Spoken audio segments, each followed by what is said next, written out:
ገንዘብ ደስታን አይገዛን የሚለውን ንግግር በደንብ እንዲያረጋግጥልኝ ያደረገኝ ሰሞኑን ኃይሌ ገብረስላሴ ሲሰጥ የነበረውን ኢንተርቪው በመመልከት ነው። እና ምን ያህል ስትረስ እንደሆነ እንደውም አንድ ቪዲዮ ላይ ምን ይላል?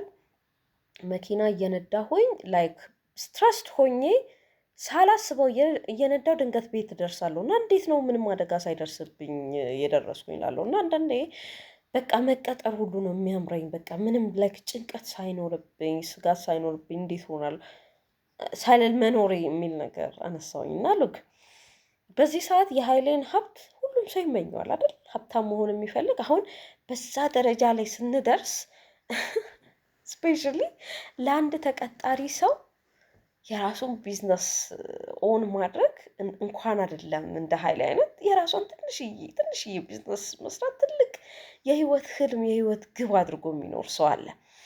እንኳን አይደለም እንደ ኃይሌ ትላልቅ ኢንተርናሽናል ሆቴል አሮን ነው። እኔ እንኳን የማውቃቸው አዲስ አበባ፣ ጅማ፣ አርባ ምንጭ፣ አዳማ፣ ሐዋሳ፣ ዝዋይ ነው በቃ በርካታ ቦታዎች አሉ። ትላልቅ የቡና እርሻ የምናምን ላይክ ሀገሪቷ ውስጥ አሮን ነው ቶፕ 5 አይደል ኦር ቶፕ 10 የሚባል የኢትዮጵያ ባለሀብት ነው። እንግዲህ ትልቅ ባለሀብት ነው። እና ይሄንን ስታዩ ነው ይሄ እንትን ምንድነው ገንዘብ ደስታን አይገዛም የሚለውን ነገር የምትረዱት። እኔ አንዳንድ ሰዎች ገንዘብ ደስታን አይገዛም ነው ያልከው፣ እሺ ገንዘቡን ስጠኝና እንዴት እንደማይገዛ አሳያለሁ ሲሉ አይቼ አውቃለሁ። እና ሶ ምን ልላችሁ ነው መሰላችሁ፣ ደስታ የሚባለው ነገር በምናገኘው ነገር አይደለም። እነዛ የምናገኛቸው ነገር ፌድ አውት ያደርጋሉ። አይምሮ ቶሎ ይሰለቻል። ዶፓሚን አያችሁ፣ አይምሮአችን ውስጥ ዶፓሚን የሚባል ኬሚካል ይረጫል። እና አንድ ለማግኘት በጣም ኤግዛይትድ የሆንባቸውን ነገሮች ካገኘን በኋላ ዶፓሚኑ አይምሮአችን ውስጥ ተመንጭቶ ያልቃል ማለት ነው። እና ሶ ቱ ደ ኖርማል ላይፍ ሳይክል ውስጥ እንገባለን። ከዛ በኋላ ይሰለቸናል እሱም እና አዳዲስ ነገርን እንፈልጋለን። እና እነዛ ነገር ላይክ ኮንቲኒዋል የሆነ ዘለቄታዊ የሆነ ደስታ አይሰጠንም ማለት ነው። እና ደስታ ምንድን ነው? ደስታ ማለት ባለን ነገር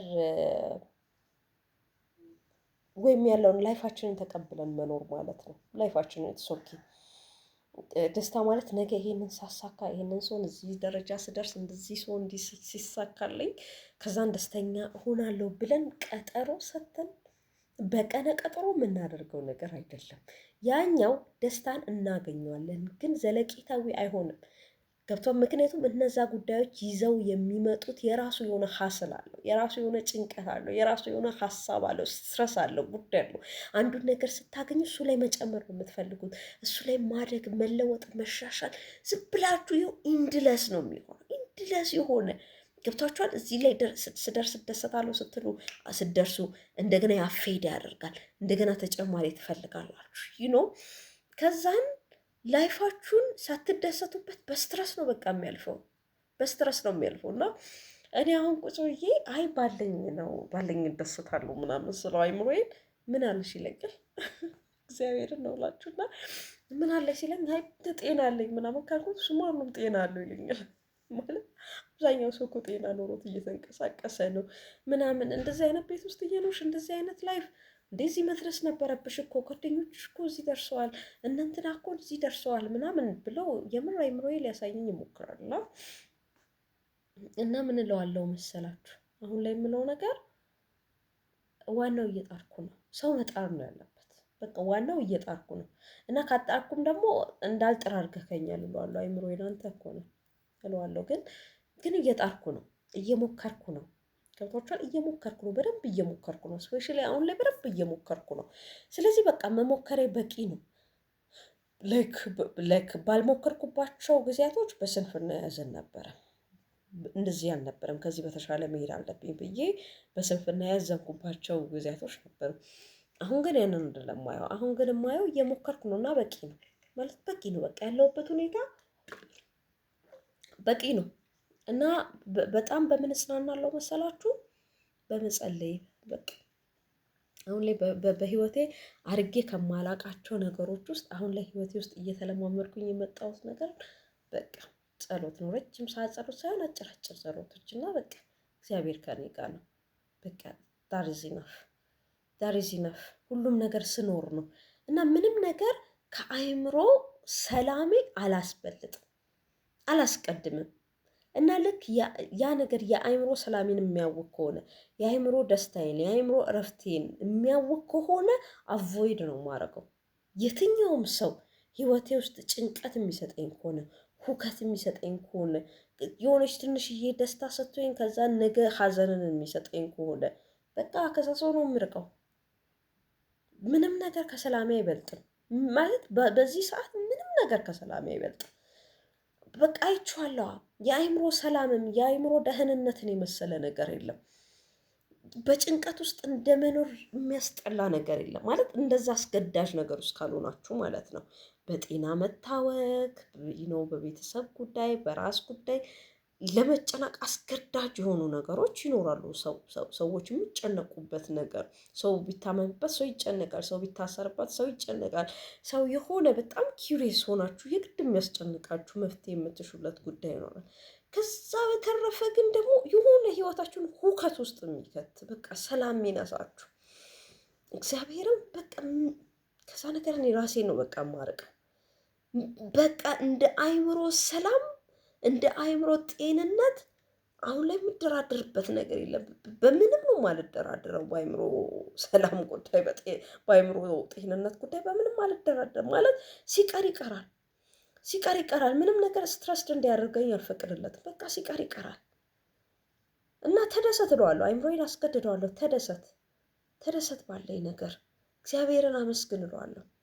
ተረጋግተህ ኑር እና ያሉበትን በቃ እዚህ ፔንዲንግ የሆኑ ነገሮች አሉ አይደለ? ያላሳካቸዋቸው ግን እንዲህ ቢሆን ይሳካልኛል፣ እንዲህ ቢሆን ብላችሁ የምትጠብቁት ነገር አለ። በቃ ፔንዲንግ ላይ ነው እና ያ ነገር በሚሳካበት ሰዓት ላይ ይሳካ። እስኪሳካ ድረስ አንዳንዱን በጸሎት የምጠብቃቸው ነገሮች አሉ። እግዚአብሔር በራሱ ሰዓት በራሱ ፍቃድ እንዴት ነው መክብብ ላይ ሁሉም በጊዜው ውብ አድርጎ ሰራው ይላል አይደለ? ልክ እንደዛ እግዚአብሔር ራሱ እንዲያደርገው ከጸሎት የምጠብቃቸው ነገሮች አለ። በቃ ይህንን ጉዳይ እየጸለይኩበት ነው፣ እግዚአብሔር በጊዜው ይመልስ፣ ባይመልሰውም በቃ የእግዚአብሔር ፈቃድ አይደለም ብዬ የምተዋቸው ነገሮች ናቸው ብዬ ለእግዚአብሔር ሰጥቼ የተውኳቸው ነገሮች አሉ። ሌሎቹን ደግሞ እጥርባቸዋለሁ፣ እሞክርባቸዋለሁ በቻልኩት መስመር ሰሞዘም ኔትወርኪንግ በመፍጠር ሊሆን ይችል በምንም አይነት መንገድ ግን በቃ እየሞከርኩ ነው። ስለዚህ ከተሳካ ጥሩ፣ ካልተሳካ ደግሞ ሌላ ሙከራ እንትን እላለሁ። ግን እግዚአብሔር የምኖርበትን ነገር ሰጥቶኛል። እግዚአብሔር የሰው እጅ አላሳየኝም።